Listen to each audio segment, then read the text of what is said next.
오늘 끝이다. 오늘 이제 진도 마무리할 거예요. 여러분 뒤편에 남아있는 지구 환경 변화 이렇게 하고요. 핵융합까지 하면 이제 진도 마무리 되겠죠. 자, 우리 가장 먼저 지구에 태양 에너지가 가해지면서 들어오는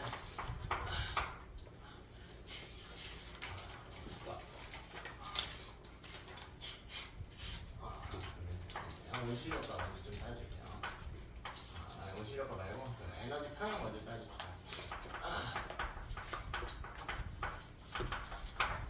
에너지 평형 관련된 내용 한번. 여기 뭐냐면요, 지구로 들어온 유입된 태양 에너지의 양이 평형이에요. 평형. 이게 방출된 지구 복사 에너지와 같다. 이런 이야기입니다.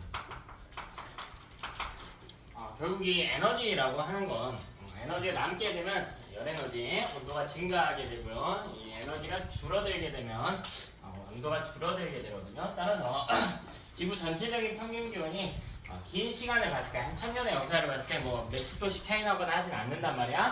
거의 평형 상태를 유지하고 있기 때문에 유입된 태양 에너지와 지구 복사 에너지가 같다라는 걸 보여주고 있습니다. 자, 아이디어 좀 주의할 표현이 있어. 여기야. 태양 에너지가 지구 쪽으로 들어온다라고 해봅시다. 자, 이게 100만큼 들어온다라고 해볼게요. 100만큼. 자, 근데 이 에너지 중 일부가 바로 반사가 돼요. 반사돼요. 그러니까 실질적으로 지구 쪽으로 유입된 에너지는 70밖에 안 됩니다. 실제 반사율이 31% 정도 되거든요. 교과에서는 편의상 30% 정도라고 놓고 있어요. 자, 그럼 이때 대기와 지면에 흡수된 에너지의 양이 있겠죠. 대기와 지면에 흡수된 에너지의 양이 있을까요? 시험에 나올 확률이 굉장히 높다. 자, 이걸 A라고 하고요. 이걸 B라고 할게요. 그럼 우리가 알 수 있는 내용은 뭐냐? A 플러스 B는 70이다라는 첫 번째 정보를 알 수가 있습니다. 자, 이게 대기와 지면에 흡수된 에너지입니다. 흡수된 에너지야.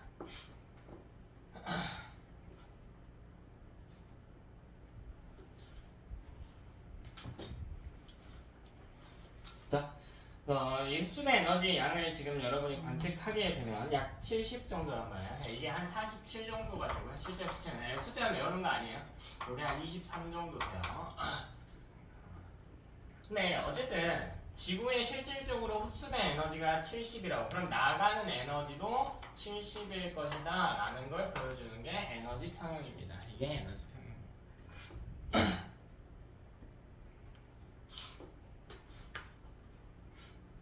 그치? 이게 에너지 평형을 보여주고 있다. 자, 헷갈리면 안 되는 게요. 봐봐. 태양 에너지가 지구 복사 에너지와 같다 이게 아니야. 자, 유입된 이게 중요한 거야. 혹은 흡수된 태양 에너지 이게 중요합니다. 자, 지금 양을 보면요. 태양 에너지는 100만큼 들어왔단 말이지. 지구 쪽으로 100만큼 도달했지. 근데 나간 에너지는 70이란 말이에요. 그래서 태양 에너지와 지구 복사 에너지가 같다라고 하면 절대 안 돼요. 절대 안 되고 유입된 태양 에너지와 지구 복사 에너지 크기가 같다. 이렇게 해주셔야 됩니다.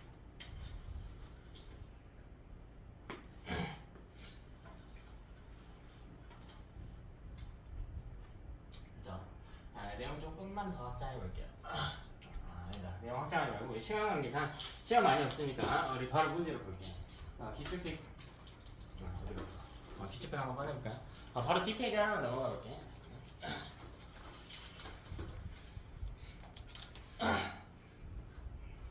여러분 어디 보시냐면 저기 313쪽 한번 보세요. 313쪽.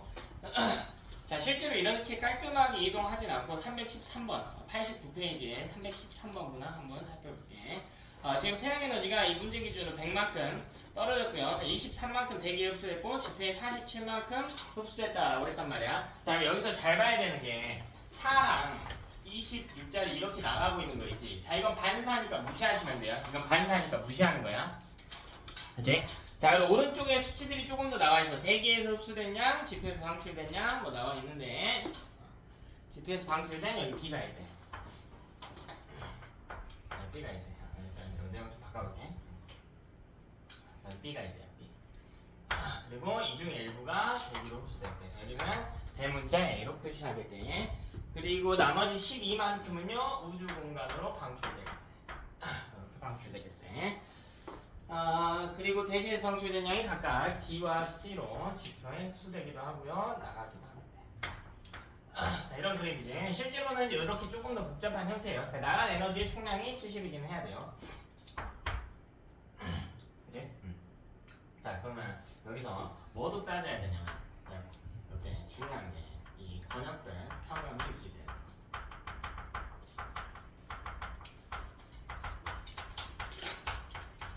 그래서 여러분이 식을 세울 수 있어야 돼. 자 이게 무슨 말인지 한번 봐봐. 어렵지 않아요. 자 우주 입장에서 보자. 그러니까 이 화살표를 잘 봐야 돼. 화살표. 자 여기 우주지. 여기가 우주죠. 우주.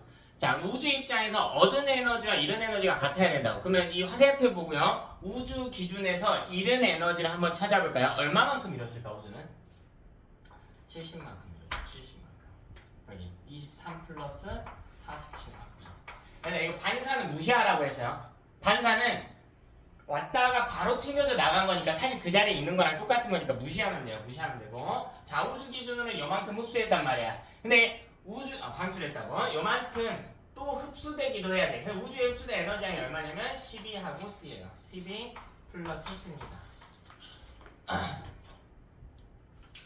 이렇게 번역 그래프형도 찾을 수가 있어야 된다. 자 그다음 어디 보냐면 대기 보는 거예요. 대기로 번역 그래프형이 유지가 돼야 된다. 자 그럼 대기에서 잃어버린 에너지 먼저 좀 찾아볼게요. 대기에서 잃어버린 에너지. 화살표가 여기 있지.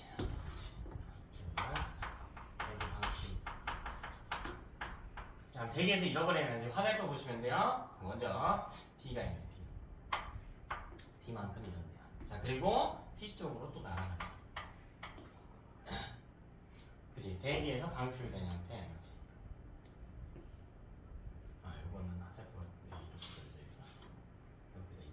이 중에 일부가 여기 중에 자 이게 대기에서 흡수한 형태의 에너지의 크기와 같아야 된다고. 대기에서 방출한 에너지는 대기에서 흡수한 에너지와 같아야 된다. 그래서 화살표 끝을 봐. 대기로 흡수된 에너지가 뭐가 있냐면 요거 있지. 그래서 23 플러스 대문자 에너지. 요가 똑같다. 또 지표 기준으로도 해석해볼까요? 지표 기준으로 방출한 에너지 먼저 찾아볼게. 방출한 에너지는 B예요. B만큼 방출돼서. 그럼 대기에서 흡수한 에너지 여기 스몰 b 47 더하기 D와 같다 이렇게 쓸 수도 있겠죠. 되나? 이렇게 쓸 수 있을까? 자 또 한 가지 식을 더 보자면 여기서 지면에서 나온 B만큼 에너지가 그림 기준 A랑 A로 나눠졌거든. 그래서 사실 이 B는 A 플러스 12 이런 것도 알 수가 있겠지. 그래서 권역별 평형까지 같이 좀 챙겨서 가자. 그죠? 그 다음 너희 기출페이지 기준으로 앞페이지 하나 넘어와서 보면은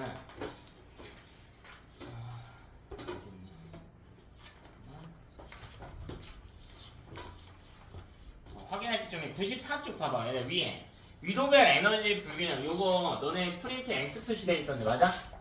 부교재 안 한다고 돼 있던데 94쪽 위에 위도별 에너지 불균형 안 해? 확실해? 안 하면은 요 관련된 문제는 풀지 마세요. 안 하면 빼고 합시다.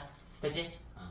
이걸 에너지 평형이라고 줬네. 자 이때 우리는 온실 효과라고 하는 걸 좀 이해할 거예요. 온실 효과.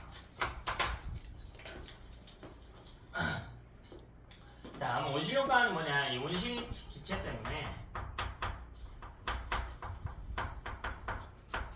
자 지면에서 반사된 지면에서 방출한 에너지의 일부가 다시 지표로 이동하면서 전체적인 온도가 증가하는 현상입니다. 온도가 증가하는 현상을 이야기해요. 그럼 온실효과가 좋은 건가 나쁜 건가 좀 이야기하기가 좀 그렇지만요. 온실효과는 일단 지구에 꼭 필요한 거예요. 꼭 필요한 거야.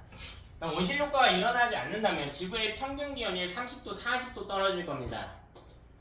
쉽게 생각하면 온실효과가 거의 없는 천체가 우리 주변에 달이 있거든. 달에 살면 굉장히 춥겠지. 그러니까 필요한 거야. 난로 같은 역할을 수행하고 있는 거예요. 자, 이게 무슨 말이냐면요. 태양 에너지가 이렇게 들어온다고 했지. 태양 에너지가. 태양 에너지가 이렇게 들어온다고 했어. 그러면 들어온 에너지 중에 일부가 나가야 된단 말이야. 일부가 이렇게 나가야 돼. 여기 대기가 또 있다고 해봅시다. 근데 하필 이 대기예요. 이 대기에 온실기체가 포함이 있는데, 그러면 이 온실기체 역할이 뭐냐면 여기 나가려고 하는 이 에너지를, 이렇게 나가려고 하는 이 에너지를요 다시 지면으로 튕겨버려요. 이게 핵심입니다. 자, 이걸 우리가 뭐라고 부르냐면 지표로 재반사된, 재방출된 지구복사 에너지예요. 그러니까 에너지가 나가야 되는데 한 번에 나가지 못하고 계속 이 안에서 지그재그 형태로 이동하면서 갇혀있게 되는 거예요. 그럼 지구 내부에 에너지가 좀 남아있기 때문에 지구 평균 기온을 높이는 역할을 하고 있다고, 좀 따뜻하게 유지할 수 있게 해준다고요. 되나? 물론 시간이 지나면서 나가야 되는, 시간이 지나면 나가는데 또 그만큼 채워지고가 반복되면서 지구를 평균 기온을 좀 따뜻하게 유지를 시켜준다. 이 에너지 위치 기억해야 돼. 구름에서 지면으로 다시 튕겨져 나간 형태로 그려지니까 여기에 온실 효과를 유발한다. 자, 다음에 이때 온실기체의 종류에는 뭐가 있니? 온실기체 종류에는 뭐가 있어요? 이산화탄소 또 메테인 또 수증기. 이 중에 온실 효과를 가장 많이 유발하는 기체는 누굽니까? 누구예요? 수증기예요. 수증기. 자, 이거 착각하는 친구들이 많은데 온실 효과는 수증기가 가장 많은 영향을 끼치고 있습니다. 가장 많은 여기를 하고 있어. 자, 이 온실 효과랑 구분해야 되는 게요, 지구 온난화야. 지구 온난화. 자, 이건 뭐냐면 온실기체가 너무 많아. 그래서 온실 효과가 극대화되는 거야. 그러면 기온이 너무 높아진다라는 거지. 그러니까 온실 효과가 일어나면 따뜻한 건데 그게 너무 많이 일어나도 안 좋다. 이게 핵심인 거예요. 근데 이때 주 원인이 뭐냐라는 건데, 이때는 CO2 증가가 주 원인이다. 그러니까 이것 때문에 헷갈려하는 거야. 문제 많이 나오지는 않은데요. 온실 효과 자체에 영향을 제일 많이 끼치는 기체는 수증기가 맞고요. 근데 우리 지금 온실 효과가 심해지는 이유가 수증기 양이 늘어서가 아니야.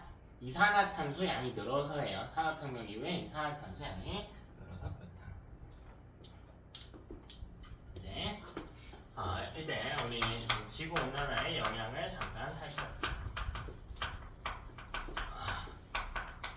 이 파트에는 우리는 이제 세 가지 형태의 기후 변화 이슈들을 좀 다룰 거고요. 그게 첫 번째 지구 온난화가 등장했습니다.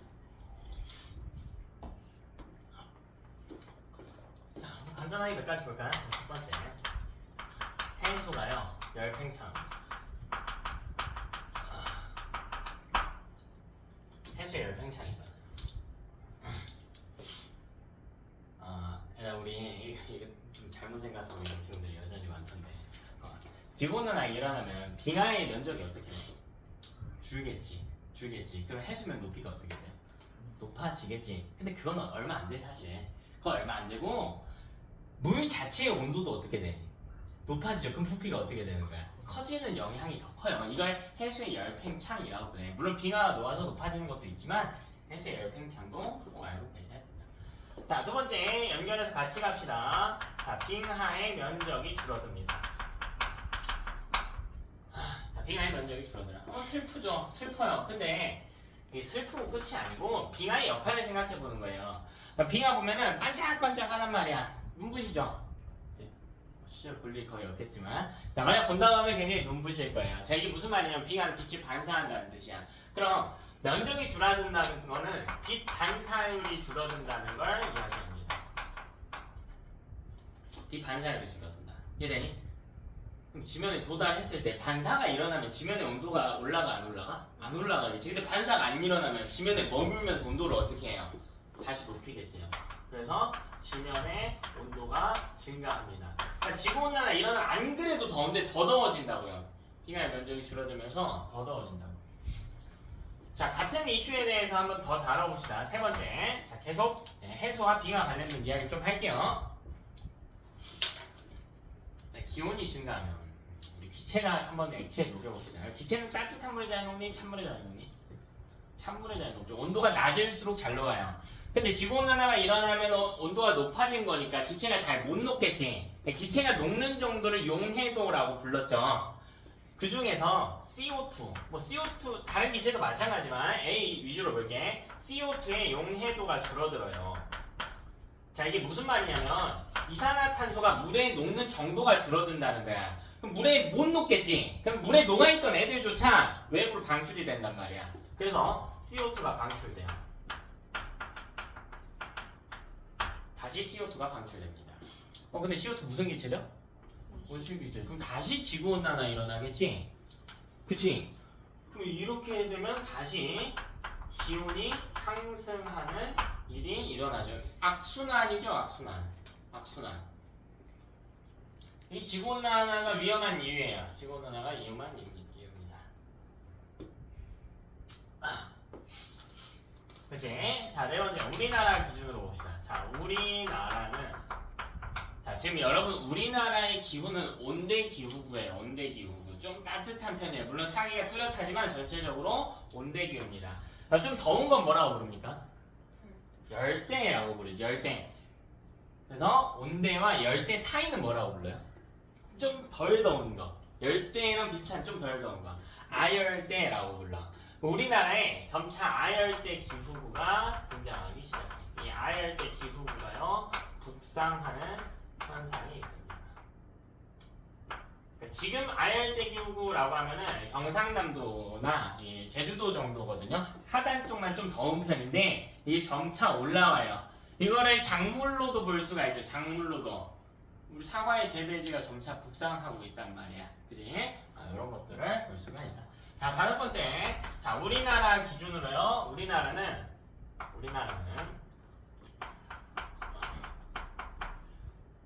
아쉽게도요, 지구온난화의 영향을 굉장히 많이 받습니다.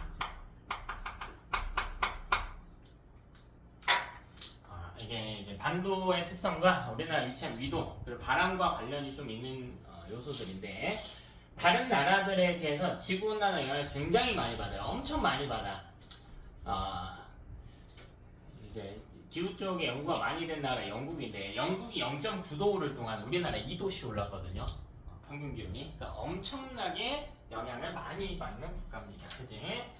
살고 있는 우리나라까지 좀 같이 이야기를 해봤다. 어려운 거 아니죠? 그다음 우리 교재 한번 볼게요. 시간 관계상 교재 보는데 어디 보냐면 여러분 그 87페이지 한번 볼게. 시간 관계상. 자, 지구온난화 뭐 대책 읽어보세요. 읽어보시고 우리 자원 아껴 쓰고요. 최대한 나무 많이 심어야 되고 개발하는 과정에서도 혹은 발전하는 과정에서도 친환경적인 형태로 실시해야 된다. 열심히 읽으시고 밑에 뭐가 나냐면 지구 평균 기온과 대기 중 이산화탄소 농도 변화 이야기가 나와 있어요. 여기에 붉은색 선을 이 문제에서는 기온이라고 되어 있고 이산화탄소 농도는 이렇게 되어 있지. 이산화탄소 농도는 거의 일정하게 증가하고요. 기온은 점차 이렇게 지그재그 형태로 증가하잖아. 그래서 이산화탄소가 증가할 때마다 지구 평균 기온이 증가하는 경향이 보인다. 이거 알 수 있겠지? 맞아? 근데 기온이 일정하게 증가 안 하고 올라갔다 내려갔다 그래. 이거는 이 제일 큰 이유가 뭘까? 내가 지금부터 10년 동안 온도를 관측을 할 거야. 그럼 올라갔다 내려갔다 할 거야. 왜 그래? 계절이 달라지니까 그래. 그냥 계절이 달라지니까 그래. 그치? 계속 일정한 건 아니고요. 뒤로 조금 더 넘어와가지고 어디 보냐면 비슷한 그래프 한번 볼게요. 92쪽 한번 봐봐. 92쪽. 92쪽에 326번 보세요. 자, 이번에는 이산화탄소 농도가 이렇게 내려갔다 올라갔다 하고 있거든요. 그러니까 이산화탄소도 길게 보면 거의 일정하게 가는 것 같은데 짧은 시간 놓고 보면 올라갔다 내려갔다를 반복해. 우리가 이 시점에 이산화탄소 방출을 많이 하고 여기 적게 한다는 거거든요. 언제 많이 할까? 언제 많이 할까? 언제? 산업혁명? 산업혁명은 뭐 우리가 계속 하고 있진 않을 텐데 했다가 안 했다 이러진 않을 테고 물론 산업혁명 기점으로 이전에 폭발적으로 증가한 적이 있기는 해요. 근데 지금도 계속 이렇게 변화하고 있단 말이야. 언제는 많이 쓰고 언제는 안 써요 이산화탄소를. 이것도 겨울이에요. 왜 겨울에 이산화탄소 방출량들이 많을까? 그래 난방철.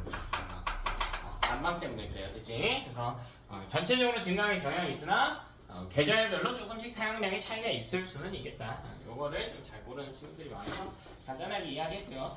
이 332쪽 같은 것도 보면은 332번 같은 것도 보면 지구 온난화가 일어남에 따라 우리 여름의 길이는 증가하고 겨울의 길이는 감소하는 뭐 이런 경향도 있다. 이런 정도만 보시고요. 다음 페이지 넘어갈게요. 조금 바빠.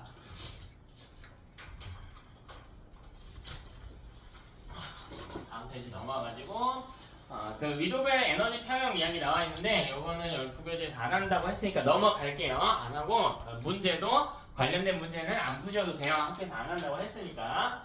자, 네, 우리 필기 좀 합시다.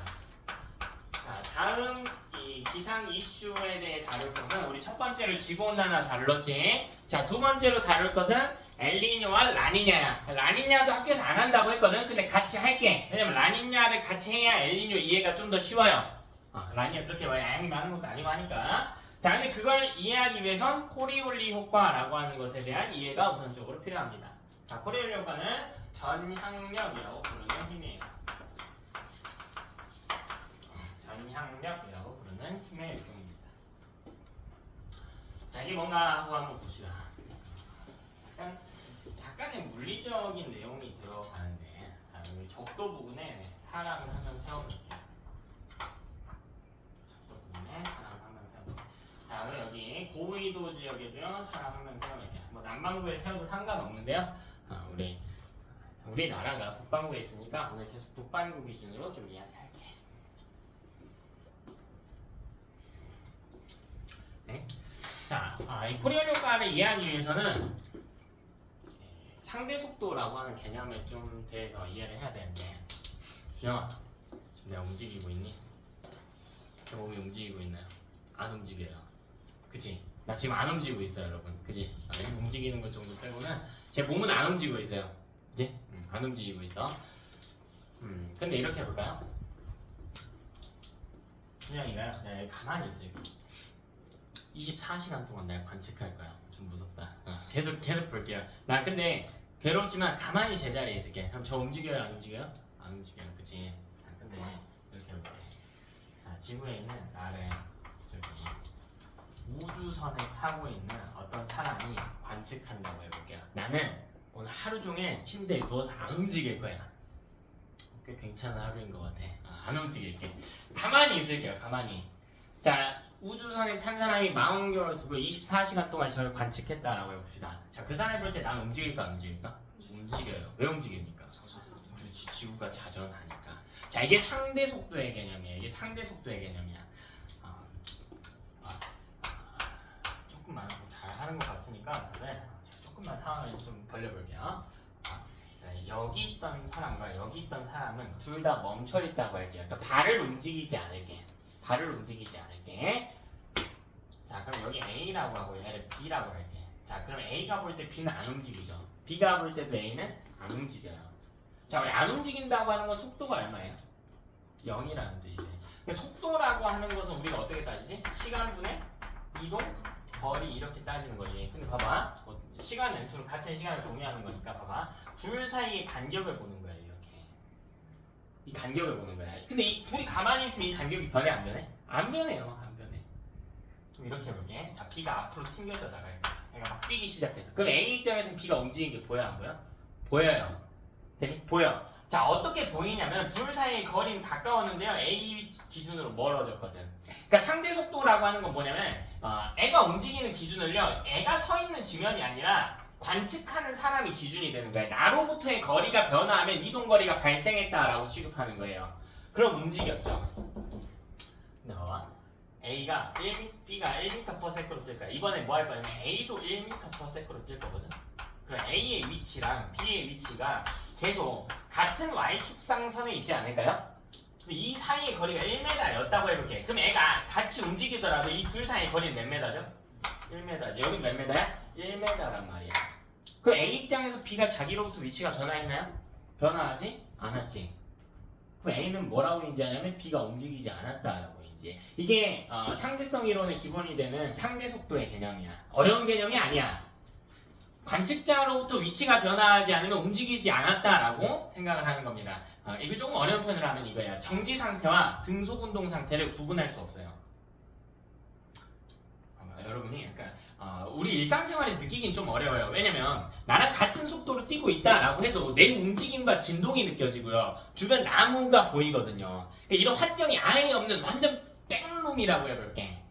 진짜 정신이 나갈 것 같은 하얗고 냄새도 없고 진동도 없는 이런 공간이라고 해볼게. 거기서 여러분은 완전 조용한, 움직이는지 안 움직이는지 알 수도 없을 만큼 조용한 자동차 같은 걸 탔다고 해볼게.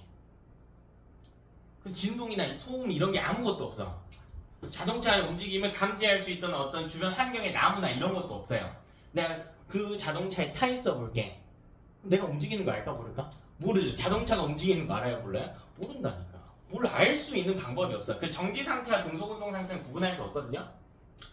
내용 좀 딥해졌는데 지금 무슨 말 하는 거냐면요. 우리는 지금 같은 지구에 있단 말이야. 그럼 같은 위도상에 있기도 하죠. 우리는 자전을 하는데 지구 따라서 같이 움직이고 있는 거예요. 그러니까 우리의 움직이는 속도는 어때? 서로? 똑같은 거야. 우리 지금 계속 움직이고 있단 말이야. 근데 똑같으니까 모른다고. 근데 우주선에 나가 있는 놈은 자전하면서 우주선이 같이 돌아요? 아니란 말이지. 그냥 볼 수 있단 말이야. 그러니까 A 입장에서 볼 수 있다. 움직이는 속도가 관측이 된다. 상대 속도가 보인다는 거야. 그럼 우주선의 탐론 기준으로 보는 게 실제 속도와 같겠죠. 난 지금 가만히 있는 게 실제 속도 같은데 아니라니까. 지구가 움직이고 있으니까. 그게 조금 더 실질적인 속도과 같을 거예요. 항상 이제 속도라는 건 상대적이긴 하지만 자 어쨌든요. 자 우주의 탐론이 여기 두 놈을 바라본다라고 할게. 자 여기 위에 놈은 A, 밑에 놈 B라고 할게. B는요 하루 동안 한 바퀴 돌아요. A는요 하루 동안 몇 바퀴 돕니까? 한 바퀴 돌겠지. 그럼 뭐라? 애가 A고 애가 B라고 해요. 누가 더 빠를까? 당연히 B가 더 빠르지. 하루 동안 더 많은 거리를 움직였거든. 같은 시간 동안 더 많은 거리를 움직였단 말이야. 자전 방향은 이렇게 되거든요. A는 천천히 너네 기준 오른쪽으로 가고 있는 거야. B는요 굉장히 빠르게 오른쪽으로 가고 있는 거예요. 그럼 A 입장에서는 B는 오른쪽으로 가고 있는 거고 B 입장에서는 A가 왼쪽으로 가고 있다라는 거야. 이게 상대 속도의 개념이에요. 근데 그렇게 가면 여러분이 좀 헷갈리니까 이렇게 할게. A는 그냥 안 움직인다고 할게. 매우 느려가지고 거의 안 움직이는 것처럼 보인다고 할게요. 그럼 B만 움직인다라고 생각해봐요. B는 어디로 가고 있어요? 어느 쪽 방향으로? 오른쪽 방향으로 향하고 있단 말이지. 자, 그리고 뭐 할 거냐면 이 둘을 완전히 같은 경도상에 놓을게. 지금 조금 삐뚤어진 것 같은데 완전히 같은 경도상에 놓을게요. 그리고 뭐 할 거냐면 B가요 손에 공을 하나 들고 있다라고 해볼게. 물론 B는 애가 안 보일 거야. 아프리카에 있는 애가 북극에 있는 애 볼 수는 없으니까 너무 멀고요. 구부러져 있을 테니까 안 보여요. 근데 보인다고 가정을 해볼게요. 자, 같은 경도상에 있을 거야. 자, 그리고 B가 어떤 물건을 하나 들고 있다라고 해볼게. B가 생각할 때, 여러분이 생각할 때 이 불필을 움직여 안 움직여? 안 움직여. 근데 실제로 뭐 한다고? 움직이고 있다니까. 매우 빨리 움직이고 있어요. 어느 방향으로요? 오른쪽으로 움직이고 있어요. 근데 난 그걸 모르지. B는 그걸 몰라. 모르는 상태에서 A를 향해서 이 물건을 일직선상으로 던졌대. 근데 이 물건은 실제로 어디로 가고 있어? 오른쪽으로 가고 있잖아. 그러니까 내가 이렇게 던졌더라도 얘가 가면서 오른쪽으로 휘어버린다고요. 같은 경도선을 기준으로 물체를 던졌을 때 얘는 일자 모양으로 가지 못하고 휘게 돼요. 오른쪽으로. 이게 코리올리 효과예요. 자, 그럼 역으로 한번 해봅시다. A가 B를 향해 던졌대. A는 매우 느리니까 그냥 정지해 있다라고 생각을 합시다. 근데 B는 오른쪽으로 가고 있죠. 그럼 B가 A를 향해 던졌거든? 근데 이게 오는 동안 시간이 걸릴 거 아니야. 근데 그동안 B는 이미 일로 가 있지. 그럼 이 분피는 내 앞쪽으로 떨어져, 뒤쪽으로 떨어져? 뒤쪽으로 떨어지겠지. 여기는 기준 왼쪽으로 떨어진단 말이야. 이렇게 휜다. 이게 코리올리 효과예요. 되니? 자, 지구가 자전하기 때문에 경도선상에 따라 이동하는 물체들은 움직임에 방해를 받는다라는 뜻입니다. 일자로 예쁘게 가지 못하고요. 휘어지게 된다라는 걸 보여주는 거야. 되니? 자, 이때 어떤 물체가 저위도 라인에서 고위도로 이동할 때는 B에서 A 쪽으로 향할 때는 오른쪽으로, 동쪽으로 휘게 됩니다.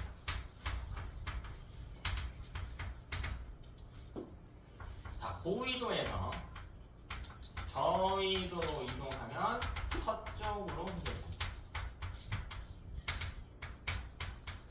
이걸 토리올리 효과라고 그래. 학교들에서 많이 다루는데 이해 못한 친구들이 있던데 상대 속도의 개념을 이용하면 그렇게 어려운 개념이 아닙니다. 됐죠? 자, 이걸 이용해서 우리는 실제로 움직여 볼 겁니다. 근데 뭐 여기서 공 던지기 노래 할 건 아니고 뭘 움직일 거냐면 다 배웠다시피 공기를 움직일 거예요. 공기를. 공기도 똑같이 움직인다고. 똑같이. 자, 이런 우리 공기의 흐름을 대기 대순환이라고. 대기 대순환. 이거는 잘 외우셔야 돼요. 근데 어렵지 않아. 그리는 게 어렵지 않아. 자, 일단 지구 한번 그릴게요. 지구.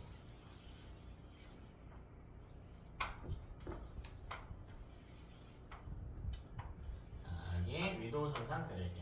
자, 여기가 0도고요. 여기 30도, 60도고요. 여기 90도라고 이렇게 90도. 노스겠죠, 여기. 노스.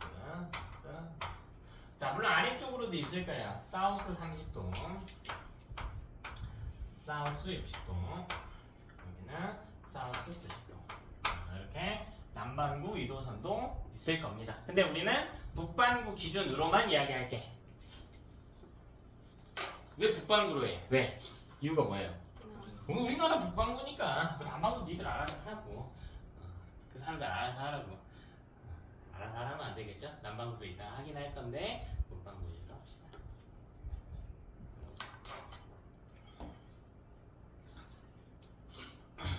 자, 이때 공기가 이동할 거예요. 근데 여러분 대기대순환을 일으키는 에너지원이 뭐라고 배웠었냐면 앞부분에서 태양에너지라고 배웠거든. 대기대순환의 원리에 대해서 간단하게만 볼게요. 자, 그럼 이 부분과 이 부분이 가열되는 정도의 차이가 있다라고 해봅시다. 어떤 이유에 의해서. 자, 왼쪽만 가열됐다라고 해볼게. 가열된 공기는 어디로 이동하니?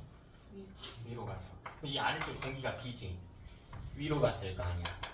그럼 여기를 채워주기 위해서 공기는 확산하거든. 이렇게 움직이는 거예요. 이렇게. 자, 여기는 상대적으로 차가우니까 공기가 내려와요. 그럼 여기 위쪽에 공기 있어 없어? 없지. 그럼 여기 메워주기 위해서 얘가 이렇게 가는 거야. 이런 과정에서 대기대순환이 일어나는 거야. 가열되고 냉각되는 정도의 차이에 의한 것입니다. 그치? 자, 대기대순환의 핵심 원리는 가열, 냉각의 차이 때문이에요. 근데 가열, 냉각의 차이가 왜 나냐? 이걸 이제 너네 위도별 복사평에 빠져서 자세히는 안 했을 것 같아서 제가 간단하게만 한번 보여드릴게요. 앞부분에 살짝 한 건데요. 지구가 이렇게 있다는 거 이렇게. 자, 햇빛이 들어와요. 태양에너지는 평행하게 들어와. 평행하게. 이렇게 들어올 거야. 자, 근데 저위도에 있는 사람 기준으로 볼게. 자, 이 사람은요, 햇빛을 어떻게 받냐면 머리통에 직방으로 받아요. 그치? 어떨까? 더워요. 더워요. 자, 근데 고위도의 사람을 해볼까? 이렇게 비스듬하게 있겠죠. 그럼 이 사람은 햇빛을 이렇게 받을 거 아니야. 좀 덜 더워요. 좀 덜 더워요. 자, 이게 왜 덜 덥냐? 여러분, 각 위도별로 지면에 수직인 선을 이렇게 그려볼까요? 지면에 수직인 접선을 그렸다고 생각을 해봐. 자, 이때 햇빛과 접선이 이루는 이 각을 뭐라고 부르냐면 태양고도라고 불러. 태양고도. 자, 근데 여기는요, 접선을 한번 그려보면 태양고도가 이만큼이 발생한단 말이야. 그래서 보면 여기 저위도잖아. 저위도 같은 경우에는 태양고도가 어때? 태양고도가 높아요.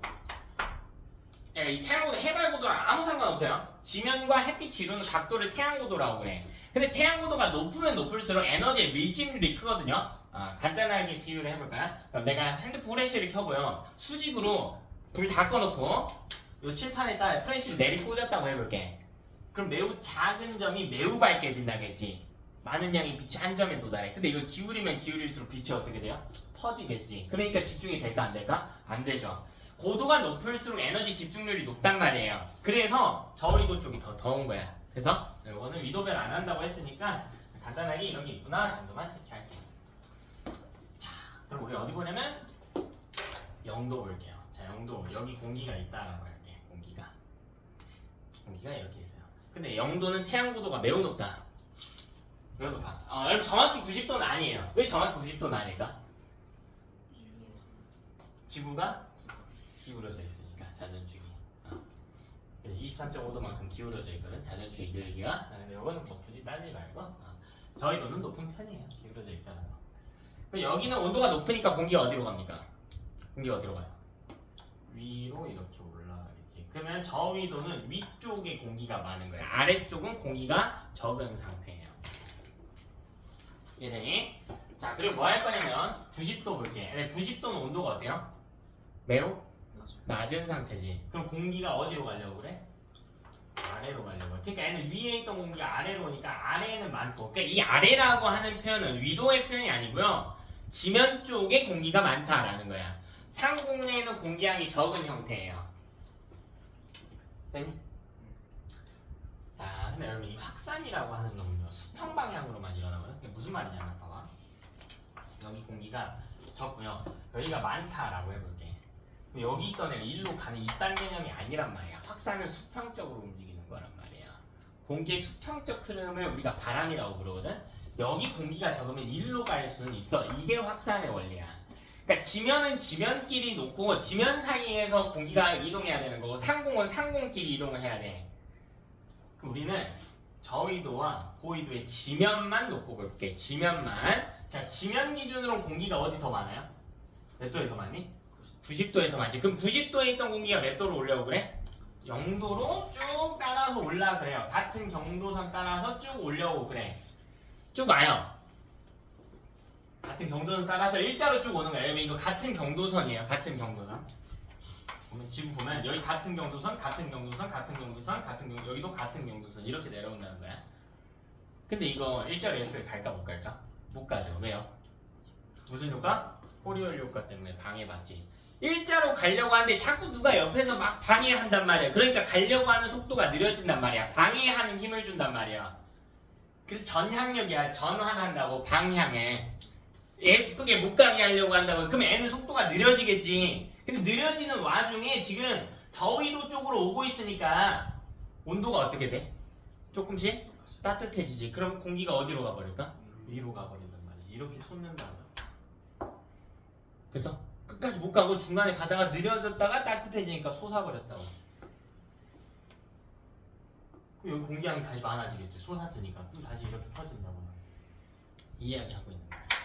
그래서 자, 그 다음 상공 기준으로 볼게. 여기 0도랑 90도만 보세요. 자, 0도의 상공에는 공기량이 어때? 매우 많았지. 90도의 상공에는 공기량이 어때요? 적지. 그럼 애도 마찬가지야. 상공 기준으로는 0도에 있던 공기가 90도 쪽으로 이렇게 가려고 해야 돼요. 근데 가다가 자꾸 방해 짜증나게 코리올 효과가. 그리고 가다 보니까 점차 90도에 가까워지고 있지. 그러니까 온도가 점차 어떻게 돼? 그러면 공기가 어디로 갈까? 아래로 가라앉아 버려. 그럼 여기 아래쪽 공기가 다시 많겠죠. 그래서 이렇게 퍼집니다. 퍼져요. 찬이야! 정신 차려! 정신 차려.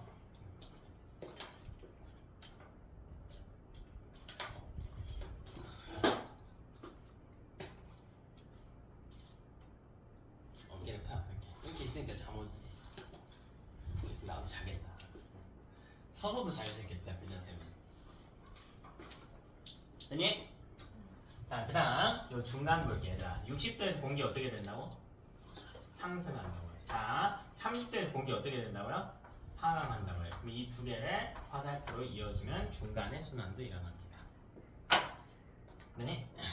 자, 다시 이거 그릴 수 있어야 돼. 싹 지울게요. 자, 다시 한번 그려볼게. 자, 어렵지 않아. 아주 쉽게 그리는 법 알려줄게. 자, 저위도, 중위도, 고위도별로 하나의 순환이 나타나요. 자, 기억해야 될 건 딱 두 가지입니다. 0도는 온도가 뜨겁다. 이거 무조건 할 수 있죠. 공기 어떻게 된다? 상승한다. 그럼 한 바퀴 돌려. 한복 그리기 하듯이 같은 방향으로. 됐니? 매우 쉽죠. 자, 90도는 온도 어떻다? 낮다. 그럼 공기 어떻게 간다? 내려간다. 그럼 한 바퀴 돌리라고. 끝이야. 그리고 60도에서는 어떻게 하면 되냐면 60도는 다열냉각을 따지는 게 아니라 자, 이 위의 순환을 극순환이라고 하거든. 극순환 때문에 60도에서 공기는 상승했지. 여기 순환 뭐라 그래? 이미 다 했지? 이 순환 뭐라 그래? 이거 모르면 안 되는데? 학교 안 했어? 헤들리 순환이라고 하지. 헤들리 순환의 30도에서 공기는 어떻게 돼서? 하강했지. 이렇게 돈다고요. 이렇게 돈다고.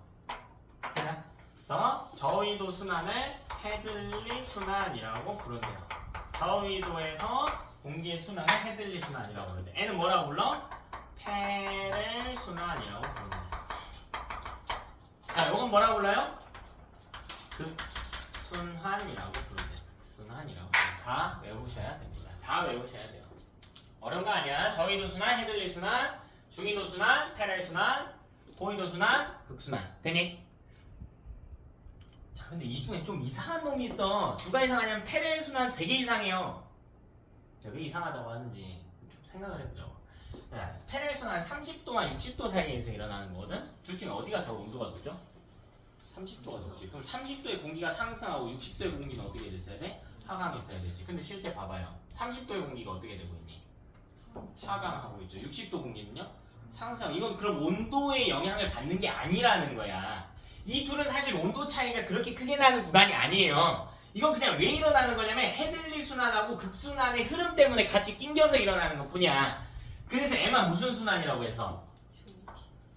무슨 순환? 간접 순환이라고 하죠. 애만 간접 순환이라고 해요. 직접적인 가열과 냉각의 원인이 아니다라는 겁니다. 그치? 자, 이것의 모식도를 조금 더 간단하게 그려봅시다. 자, 북방구만 놓고 올게. 여기 0도, 30도, 60도, 90도 이렇게. 자, 이거 다시 그릴 거예요. 자, 그리는 방법 매우 쉽다고. 0도 온도 어떻다고?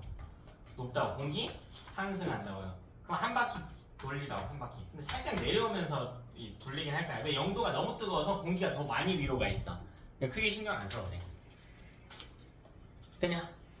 90도는 온도가 어떻다고? 매우 낮다고요. 그러니까 내려온다고. 그리고 한 바퀴 돌리라고요. 순환이니까. 순환인 점만 이용하면 매우 쉽게 그릴 수 있어. 날로 먹을 수 있어. 그리고 여기 30도랑 60도 사이에 이 흐름을 그대로 두고 이걸 이어주래. 순환할 수 있게 이어주래. 그럼 이렇게 돌 거 아니야. 이게 헤들리 순환, 얘가 페렐 순환, 얘가 극순환이다. 이렇게 이름 붙인다고요. 됐나?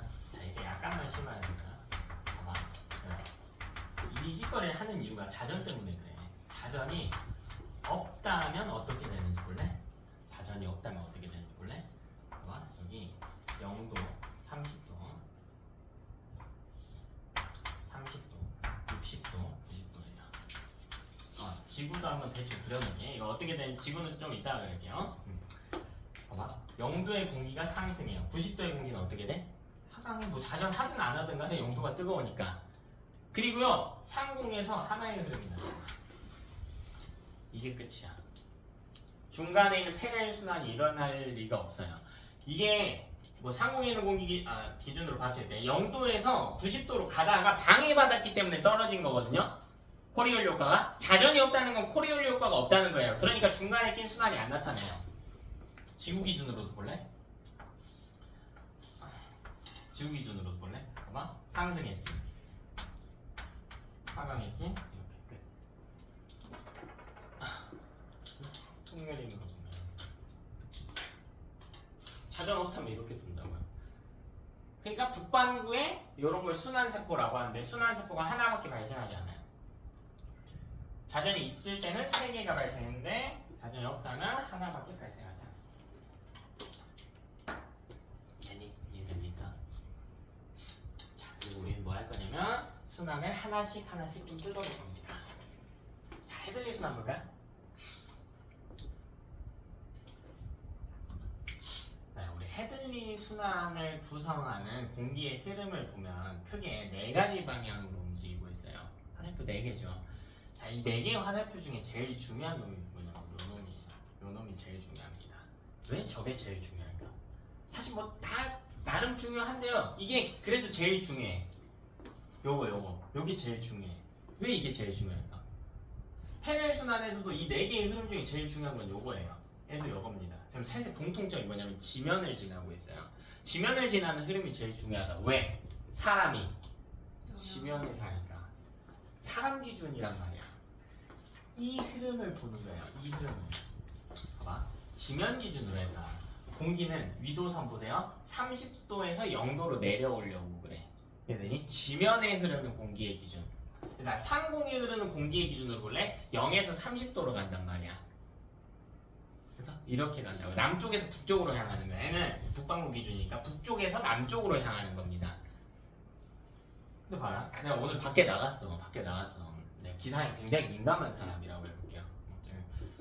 기상에 민감한 사람. 근데 기상청 뉴스를 봤더니 오늘 북풍이 굉장히 세게 분대. 그래서 창문이 북쪽에 있는 집은 문을 꼭 닫아야 된대. 그래서 나갔거든요. 아니 근데 남풍이 불고 있는 거야. 열받 뒤지겠어. 그래서 기상청에 전화했단 말이야. 뭐라고 하냐면 아니 저희는 하늘 기준으로 이야기했는데 이러고 있는 거야. 이런 거 해 안 해? 안 한다고. 왜? 사람이 어디 사니까? 지면에 사니까. 그래서 이 네 개의 흐름 중에 애만 보는 거라고요. 그래서 자 근데 애는 봤더니 30도에서 0도로 간단 말이지. 그럼 공기가요 30도에서 0도로 이렇게 가려고 한다고. 근데 이렇게 예쁘게 일자로 가 못 가? 못 간다고. 방해한다고요. 전향력 때문에, 자전 때문에 방해받는다고. 이건 둘 중에 30도가 0도보다 고위도죠. 이건 고위도에서 저위도로 오는 흐름이잖아. 그때 어디로 빈대? 어디로 빈대? 서쪽으로 빈대. 그럼 공기 흐름이 30에서 0으로 내려오면서 서쪽으로 이렇게 빈대. 이렇게 빈대 돼요. 됐나? 자, 이런 원리가 있어. 자, 안 되면 그냥 외우셔도 돼요. 자, 이런 원리가 있어. 공기는 불어오는 시작점을 기준으로 이름을 붙여줍니다. 우리 해풍이라고 하면 바다에서 육지로 부는 바람이었단 말이지. 자, 그럼 이것도 동서남북 방향 기준으로 볼까요? 북쪽이죠. 또 동쪽에서 이렇게 부는 거지. 그래서 얘를 뭐라고 부르냐면 북동풍이라고 불러. 북동풍. 근데 이걸 타고 무역선들이 많이 지나다녔어요. 이걸 그래서 북동무역풍이라고 불러요. 즉 북반구 저위도는요 북동무역풍지대입니다. 이름 좀 구분하셔야 돼요. 북반구 저위도에서 일어난 순환의 이름은 헤들리 순환이고 헤들리 순환에 의해 지면에 부는 바람의 이름이 북동무역풍이에요. 북동무역풍. 자 그럼 30에서 60도로 가는 흐름도 볼까요? 30에서 60으로 공기가 상승하려고 그래요. 요렇게. 이건 하늘 위로 상승하는 게 아니야. 우리나라에서 저 북극 쪽으로 지면 따라간다는 이야기예요. 근데 이렇게 예쁘게 못 간다고 방해받으니까 이건 저에서 고로 가는 거기 때문에 동쪽으로 휜단 말이지. 이렇게. 근데 여기가 동쪽으로 휘는 경향이 좀 세요. 그래서 이 정도의 느낌으로 휘는 게 아니라 완전 이렇게 휘어버려. 동쪽으로 되게 많이 휘어요. 되게 많이. 그래서 바람 세기도 빠른 동네거든요. 바람 세기도 빨라요. 이걸 우리가 뭐라고 부르냐면 강한 서풍이다 라고 해서 현서풍이라고 불러. 그래서 북반구 중위도의 순환의 이름은 페렐 순환이며 페렐 순환에 의해 지면에 부는 바람의 이름은 편서풍이라고 칭한대. 그러니까 우리는 편서풍이 부는 동네에 살고 있죠. 도인이 90에서 60으로 공기가 가는데 서쪽으로 힌다고. 이렇게. 자, 얘는 극동풍이라고 부릅니다. 그래서 지구가 어렵지 않습니다. 어렵지 않아.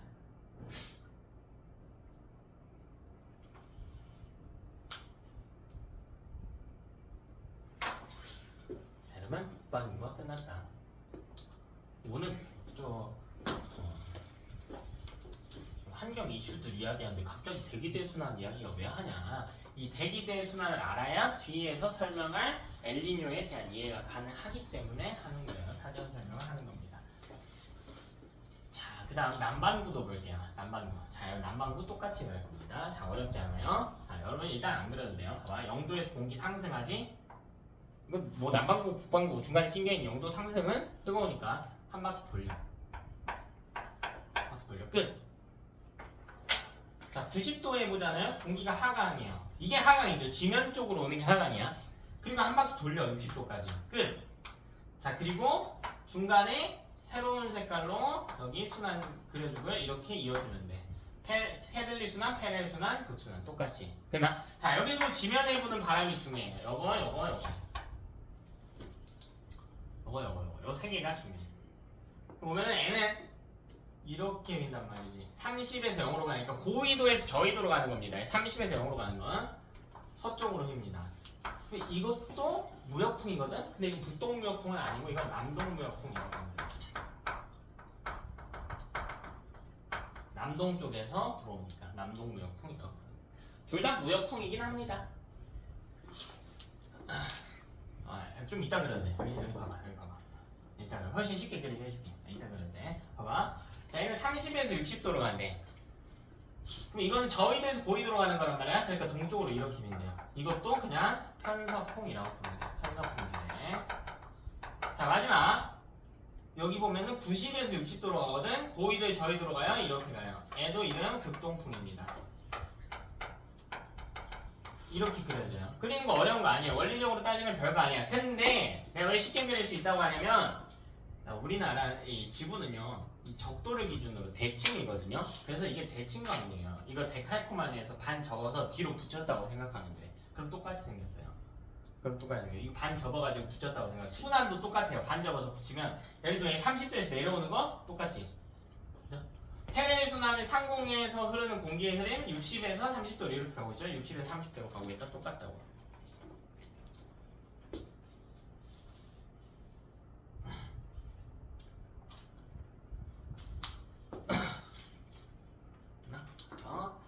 대칭 관계인 점을 이용하면 조금 더 쉽게 그릴 수는 있다. 뭐 대칭관계 없어도 그냥 그릴 수 있다.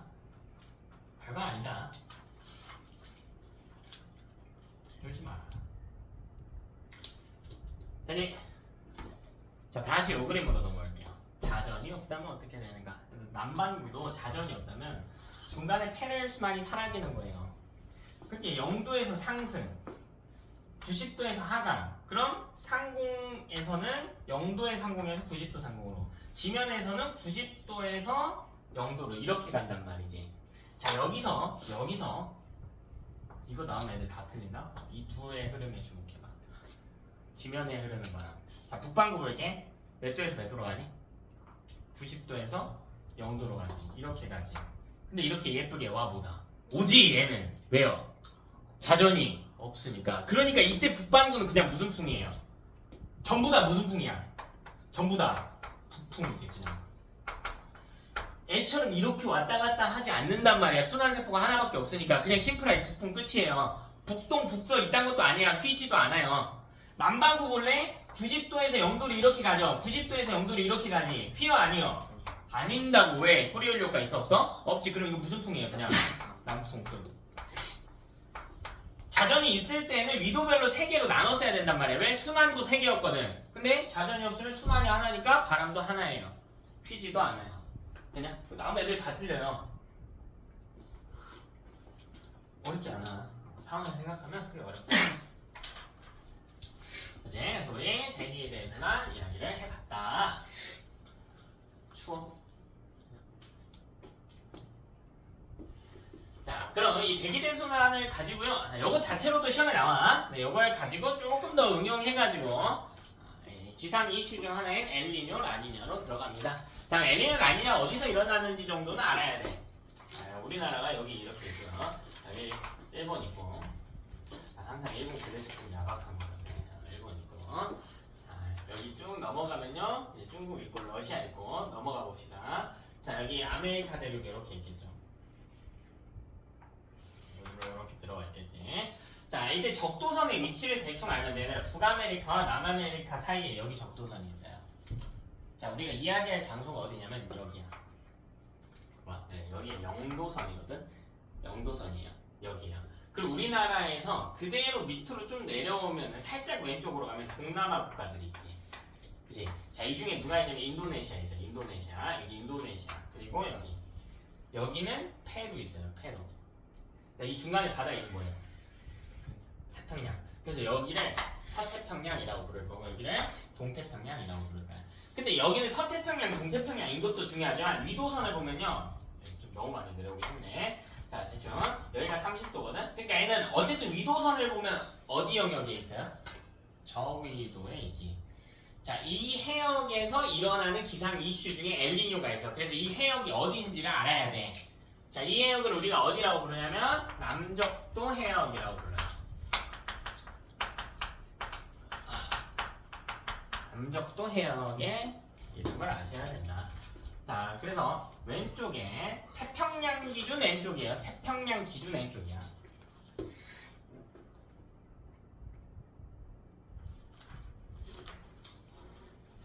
봐봐요. 여기 지구에 경도선이 있어. 여기 영국 쪽에 가면 이 경도 기준이 되는 본주자우선이 있거든요. 와, 이 선을 기준으로 지구는 둥글지? 지구는 둥글지? 자, 여기 A 지점이라고 해볼게. 서태평양. 서태평양. 여기 도달하려고 그래. 그러면 동쪽으로 가야 돼? 서쪽으로 가야 돼? 이 선 기준으로 동쪽으로 가야 돼. 그러니까 여긴 동경이에요. 동경이야. 여기서 서쪽으로 가볼까? 근데 지구는 둥글지? 그럼 뒤로 이렇게 오는 거 아니야? 여기는 서경이야. 애들 이걸 헷갈려 해. 뭘 헷갈려 하냐면 여기 그림 보면은 문제에서 110 이스트 이렇게 나와 있거든? 그럼 동태평양 이지라래요. 지나가면 안 되는데 동태평양 이러고 있다고. 아니야. 근데 이건 본주자우선 기준 동쪽에 위치해 있긴 하나 태평양 기준 어디예요? 서쪽이야. 그러니까 이스트 웨스트 신경 쓰지 마세요. 서태평양인 게 중요한 거야. 여긴 무슨 태평양이야? 동태평양인 거예요. 그치? 일도선에 맡기지 말고. 자, 이 국가 중에 제일 많이 나오는 이름이 인도네시아예요. 인도네시아. 자, 근데 위치상 서태평양에 해당하고.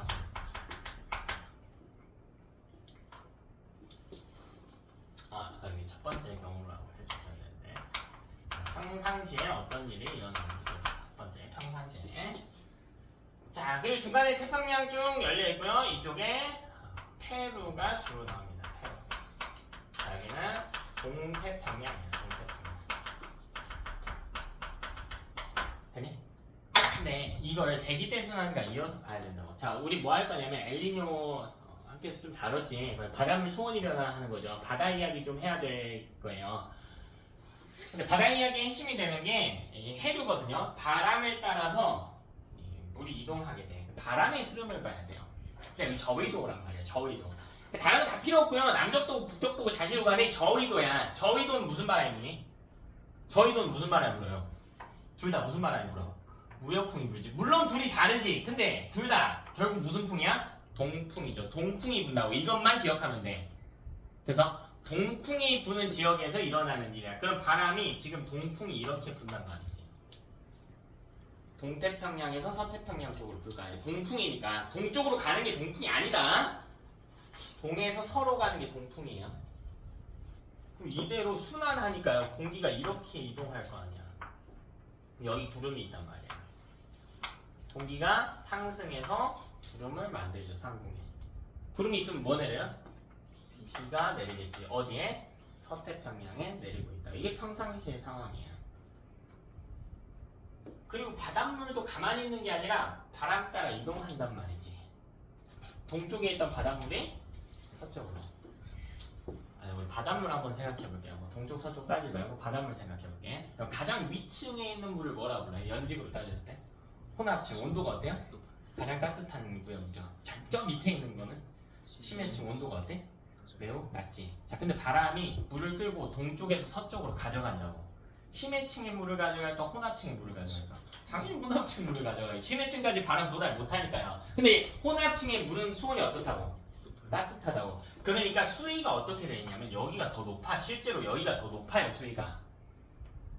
왜? 동태평양에 있는 물을 서태평양으로 바람이 끌고 가고 있거든. 근데 찬물 가져간 게 아니라 무슨 물 가져갔대? 따뜻한 물 가져가. 그러니까 여기에 따뜻한 물이 있어. 여기는 거의 없어요. 거의 없어. 거의 없어. 없다시피 해.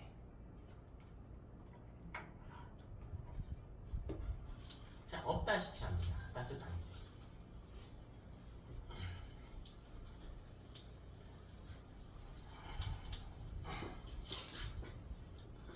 됐습니까?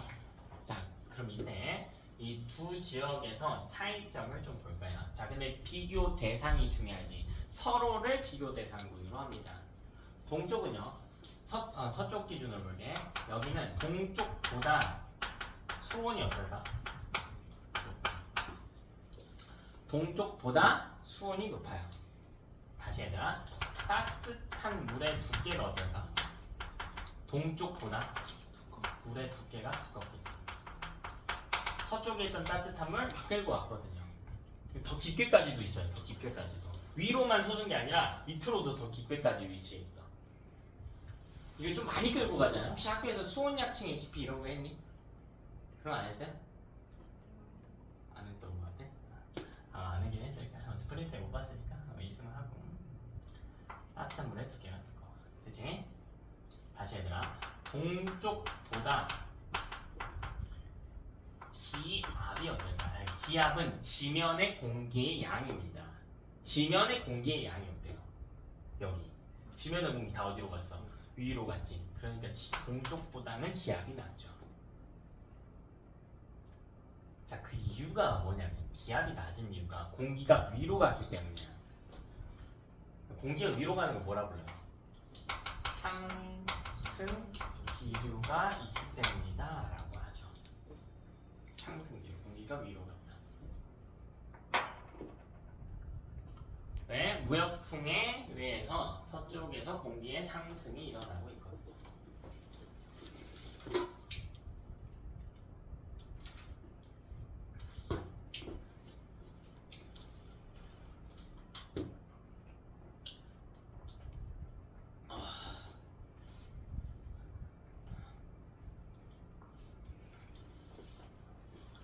다시 그냥 이런 동네야. 이런 동네. 이런 동네야. 기압이 나죠. 우리 저기압이라고 하죠. 내가 너네한테 이랬다고 해봐. 나 기분 졸라 저기압이야. 기분 좋대 안 좋대? 안 좋대.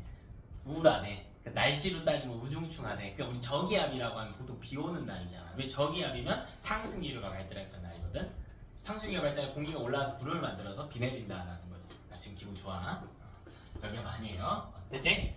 이런 이야기야. 자, 그럼 동태평양으로 갑시다. 자, 이쪽은요 서쪽보다는 수온이 어때요?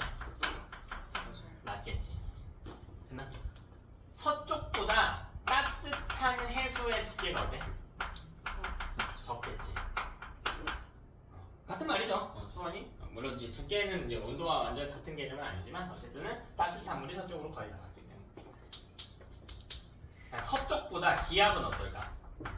높아요. 왜? 여기는 공기가 하강기류가 발달해 있어요.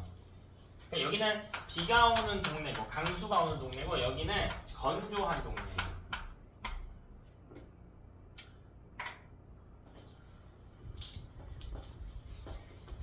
됐나? 이런 동네입니다. 조금 특이사항이 있다면 우리 물을 보면요. 위쪽엔 따뜻한 물, 아래쪽에 찬물이 깔려있어. 근데 만약 찬물이 위로 올라오려고 한다고 해볼까요? 위쪽에 따뜻한 물이 있대. 근데 찬물이 위로 올라올 수 있나 없나? 없죠. 왜? 따뜻한 물이 어디에 있고 싶어 하니까? 위에 있고 싶어 하니까. 근데 동쪽 입장에서 보면 지금 따뜻한 물을 거의 다 걷어내줬지. 그럼 밑에 있던 찬물이 올라올 수 있게 되겠지. 그래서 찬물이 이렇게 상승하는 형상이 있어요. 이걸 우리 뭐라 불러? 용승이라고 하지. 그래서 동쪽에서는 용승이 발생한다라고 이야기할 수 있어요. 용승이 발생한다.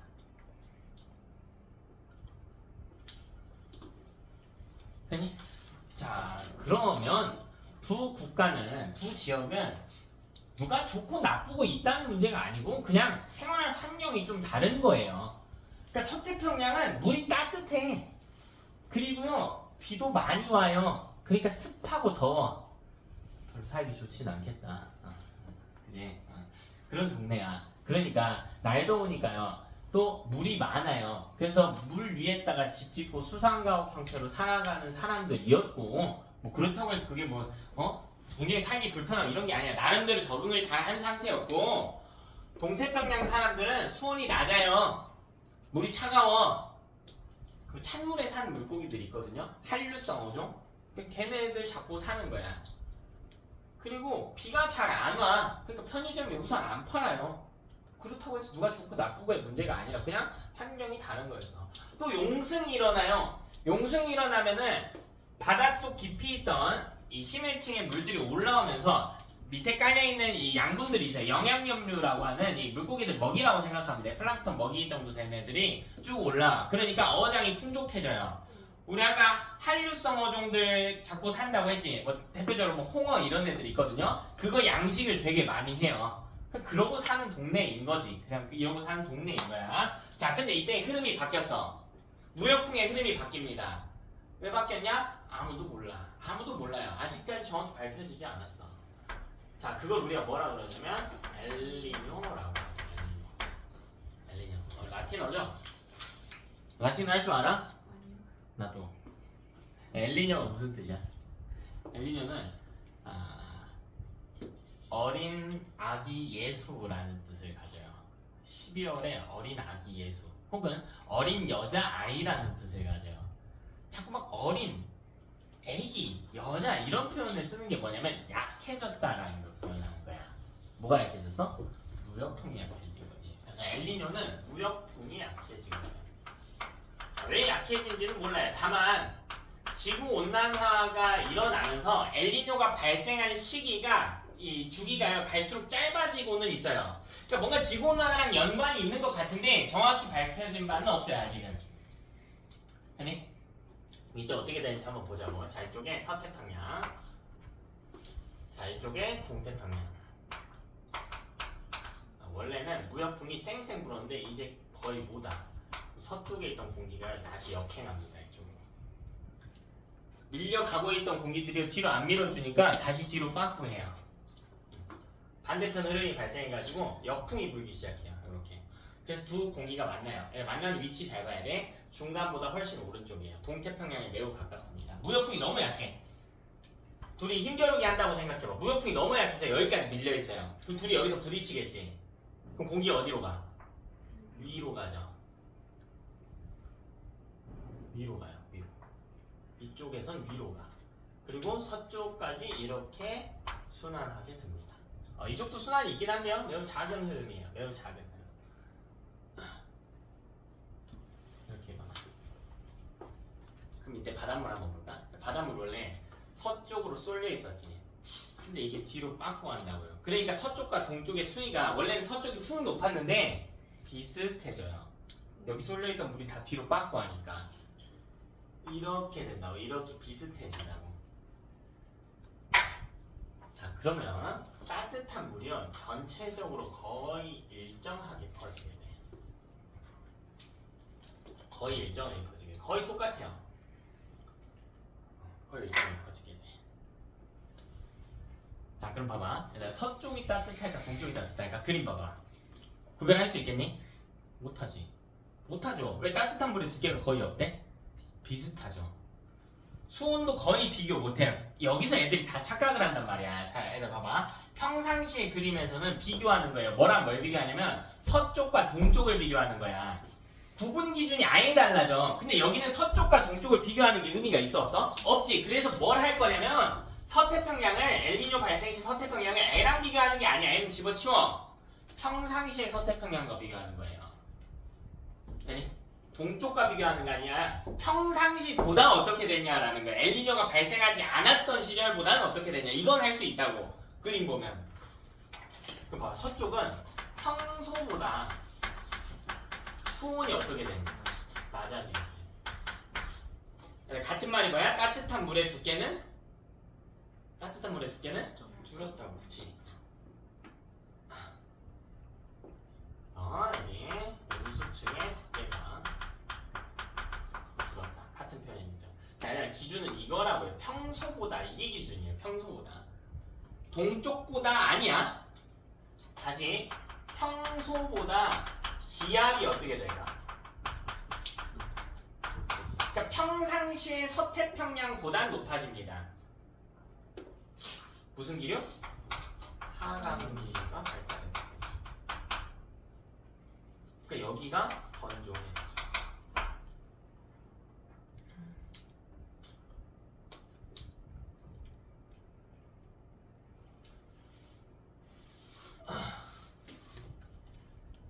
그럼 동태평양 입장에서 봅시다. 자, 이것도요 서쪽과 비교하는 게 아니라고. 비교 대상군만 잘 잡으면 돼. 그럼 여기는 평상시에 동태평양보다 이것보다 수온은 어떻게 될까? 증가해 있겠죠. 평상시에 동태평양보다 수온은 증가해.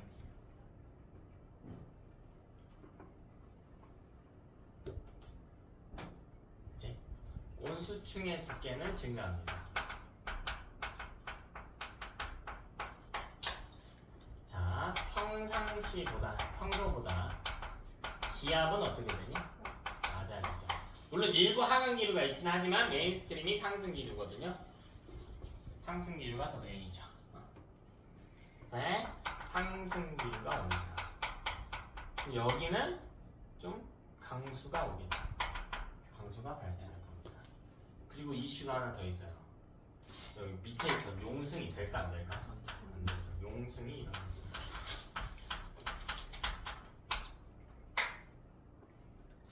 그 둘의 입장이 바뀌었죠. 둘의 입장이 바뀌었어요.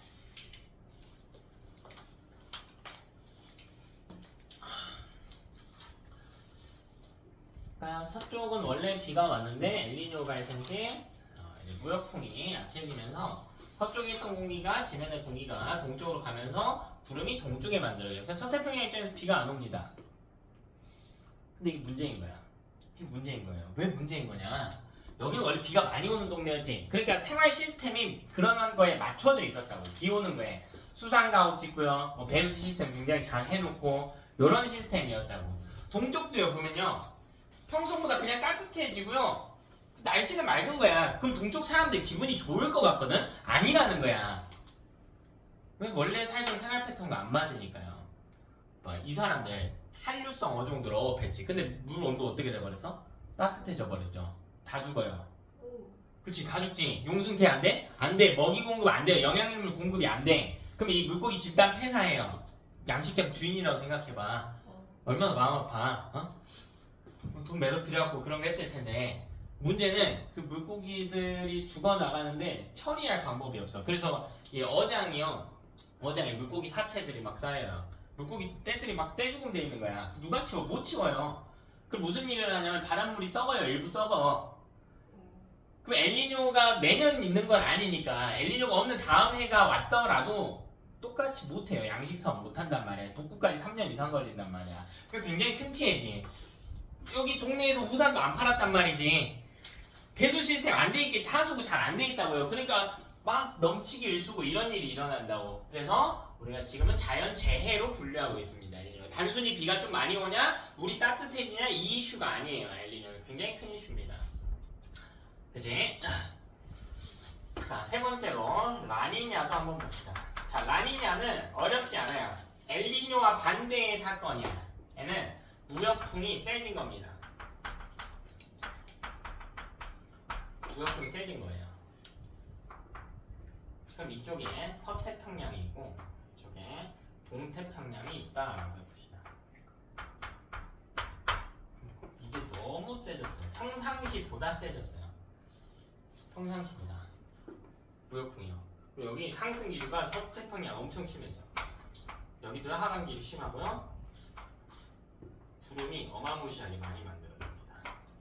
구름이 어마무시하게 많이. 비가 미친 듯이 와요. 미친 듯이 와. 이게 라니냐야. 이것도 평상시랑 비교한다. 그럼 여기는 평소보다 수온은 어떨까? 한 생각을 해봅니다. 자, 물이 이렇게 왔을 거거든. 그러니까 따뜻한 물이 여기 진짜 많을 거예요. 여긴 거의 없을 거야. 수온은 어때요? 기압은요? 낮겠지.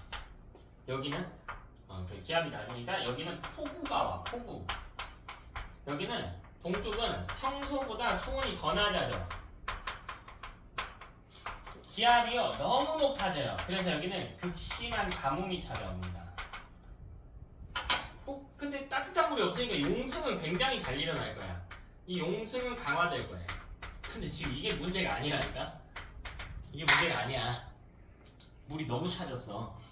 찬물에 사는 물고기들 물 온도 낮은 데서 살기는 하지. 뭐 얼음물 좋아할까? 아니지. 아니죠. 동태평양 기준으로 봤을 때 아니지. 물이 얼어요. 심하면 물이 얼어요. 얘는 원래 건조했어요. 그렇다고 가뭄을 좋아하진 않아. 너무 건조해졌어. 서태평양 입장에서 볼까? 원래 더웠어요. 근데 태도에도 너무 더워. 물이 너무 따뜻해요. 원래 비 많이 왔거든? 비 많이 오는 동네 사는 사람들은 홍수, 폭우 좋아할까? 아니야. 와도 너무 많이 와.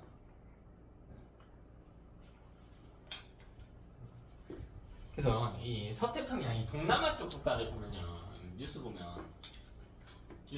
보면은 이제 세계 뉴스 이 소식 같은 거 보여주는 뉴스들 보면 이제 자연재해 뉴스들이 많이 나오거든요. 보면은 나무 판때기 날아다니고 온 마을 물 넘쳐 있고 이거 보잖아. 거의 99% 동남아예요. 거의 99% 동남아예요. 라니냐도 있고요. 거기는 또 태풍이 매우 자주 발생하는 지역이야. 태풍 피해도 심하고 자연재해에 굉장히 많이 노출이 되어 있는 이런 동네입니다. 이걸 라니냐라고 부릅니다. 라니냐, 되지? 그래서 우리 이 남쪽도 해역에 일어나는 기상이변 엘니뇨, 라니냐까지 이야기해봤다. 라니냐는 비교 대상 정도로 해서 좀 보시면 되고, 여러분은 학교에서 엘니뇨 메인으로 한다고 했으니까 시험에 100% 나옵니다. 100% 나와요. 완벽하게 학습해야 돼. 자, 이따가 정리 한번 더 하고요. 잠깐 쉬었다가 28분 되면 할게요.